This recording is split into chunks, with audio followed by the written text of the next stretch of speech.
Oke, di video kali ini pertama kalinya gua open kamera video panjang. Gua di sini ingin membahas, lu sering kan ngomong mau berubah, lu mau hidup lebih teratur, mau lebih bangun pagi, mau enggak gampang jadi orang yang emosi, lu mau lebih fokus, lu mau jadi versi yang lebih kuat. Tapi kalau lu lihat hidup lu 6 bulan terakhir itu lu polanya sama, masalahnya sama, kebiasaan lu tuh sama, dan circle lu itu juga sama. Di sini gua nggak bilang kalau lu itu bodoh dan gua nggak juga bilang kalau lu itu pemalas. Di sini lu itu nyaman. Nyaman, Bos, bukan karena hidup lu enak, tapi lu nyaman karena hidup lu familiar dan familiar itu bikin aman. Gua jelasin secara biologis kenapa otak manusia itu dibuat untuk bertahan hidup, bukan buat jadi luar biasa.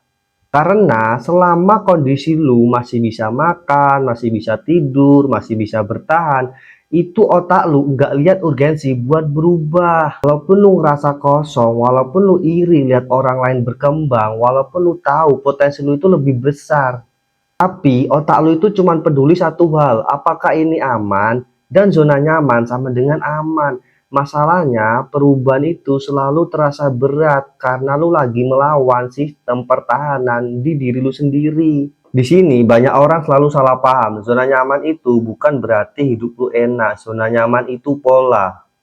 Contoh, lu sering overthinking, itu rasanya nggak enak, tapi lu familiar dengan itu. Lu sering nunda kerjaan, itu bikin lu stres, tapi lu udah biasa dengan begitunya. Sering ngingkarin janji lu ke diri sendiri, itu rasanya sakit, tapi lu ulang terus. Zona nyaman itu bisa menyakitkan, tapi tetap terasa aman karena sudah dikenal. Manusia itu lebih takut nyoba hal baru daripada sakit yang udah biasa.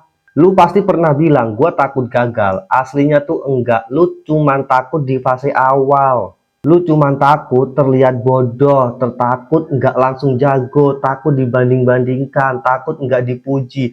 Lu takut identitas lama lu itu runtuh.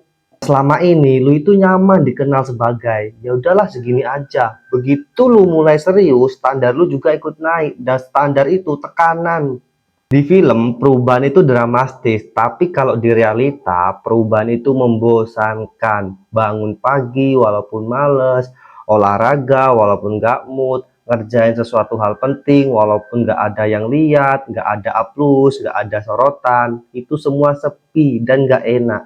Kebanyakan dari lu itu nggak tahan sepinya progres, lu mau hasil cepat, lu mau validasi cepat, begitu nggak ada reaksi, lu mesti berhenti.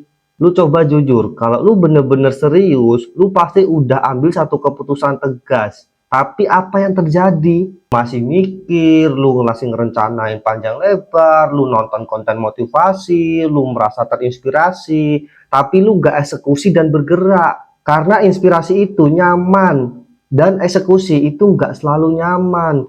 Dan tanpa lu sadar, lu lebih pilih nyaman hari ini daripada bangga 5 tahun lagi. Begitu lu udah mulai berubah, enggak semua orang akan ikut elu, enggak semua circle akan setuju. Beberapa orang pasti akan bilang, ngapain sih jadi serius banget?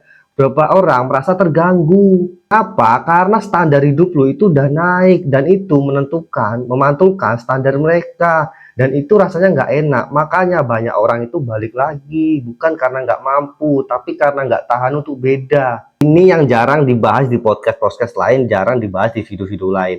Lu terlalu baik sama diri lu sendiri, bukan berarti gua ngomong lu harus keras sama diri lu sendiri.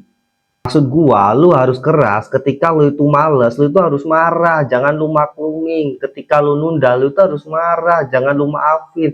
Ketika lu nggak konsisten, lu jangan anggapnya, ya manusia mana bisa konsisten. Lu itu marah kalau ketika diri lu males, nunda, nggak konsisten.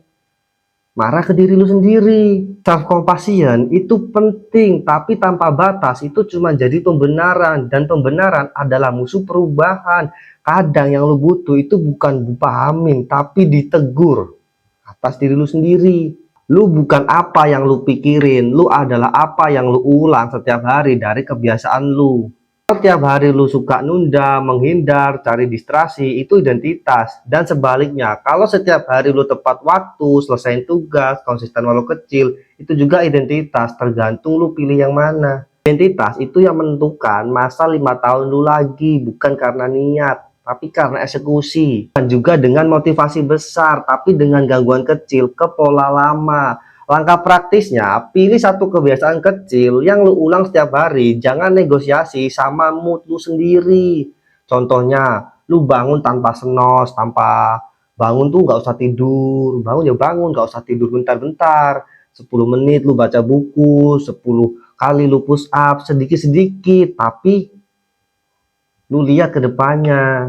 Hanya ngelatih kebiasaan dari versi lama lu yang males-malesan. Terlihatnya sepele kan, tapi itu latihan melawan rasa nyaman, dan itu otot mental dibentuk dari repetisi.